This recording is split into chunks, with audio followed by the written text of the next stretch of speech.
In 1945, at the ending of World War II, a lot of people were evacuating from Germany due to the war. The refugees wanted to flee through the Baltic Sea with help from the German Navy. They planned to board the Wilhelm Gustloff, a massive ship owned by the Germans. Emilia, a Polish 15-year-old girl who got raped and is now pregnant with a Soviet soldier's baby, is following Florian, a Prussian artist who restores the stolen art from the Nazi, and when he realized that he did this, he runs away with one of their treasuries. Emilia considers him her knight after he saves her from a Soviet soldier. During their trip, they meet Joanna, a Lithuanian refugee and a very talented nurse. A few others that were traveling with her were also on the way. They were all trying to find a way to evacuate the country. The next day, Florian and Emilia tried to separate from the group. After this failed attempt, the group is reunited again in a Prussian mansion that they came across.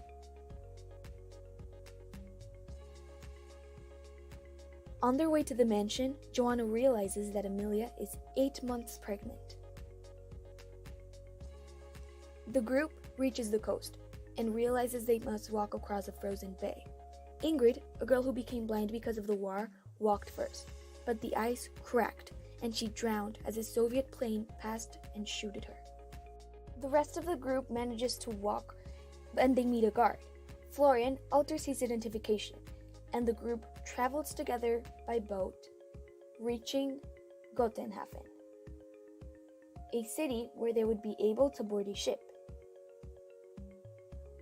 Here they meet Alfred, a German delusional Nazi that works on the Wilhelm Gustloff. When they get their boarding tickets and board, Joanna begins working at the maternity ward since she's a nurse. Emilia gives birth to her daughter, Halinka, and it's revealed that the child is a result of a rape that happened while she was working on a farm. 2 days later, The ship is torpedoed, and it begins to sink. Emilia doesn't make it on a lifeboat, but she's carrying Florian's pack containing the information of the Amber Room and the Swan. She dies and is reunited with her family. Joanna, Florian, Klaus, and Halinka are safe in the lifeboat and rescued. Alfred also dies, revealing that his beloved Hannelore was Jewish. 23 years later, Florian reads a letter from a woman who discovered Emilia's raft on her beach in Denmark, a month after the ship sank, and that she has buried both the body and the items she was carrying. Joanna and Florian finally get married and raise Halinka, Emilia's baby. Now let's analyze this a little more. During the story, shoes become very symbolic and very important.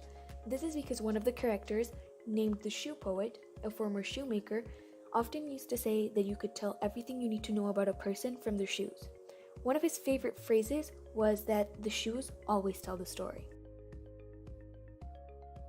Now, let's talk about the Amber Swan, or the paper that Emilia was buried with and Florian was so worried about.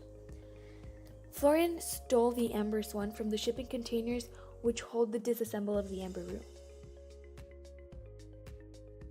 In addition to stealing the Swan, Florian took a map with the location of the Amber Room and a key with the secret cellar where it was hidden. Stealing the Swan was Florian's revenge against Hitler for the death of Florian's father, who participated in an assassination attempt against Hitler. More specifically, however, the Swan represents the endless circle of revenge. Florian eventually realizes that answering pain by inflicting further pain will never bring him peace.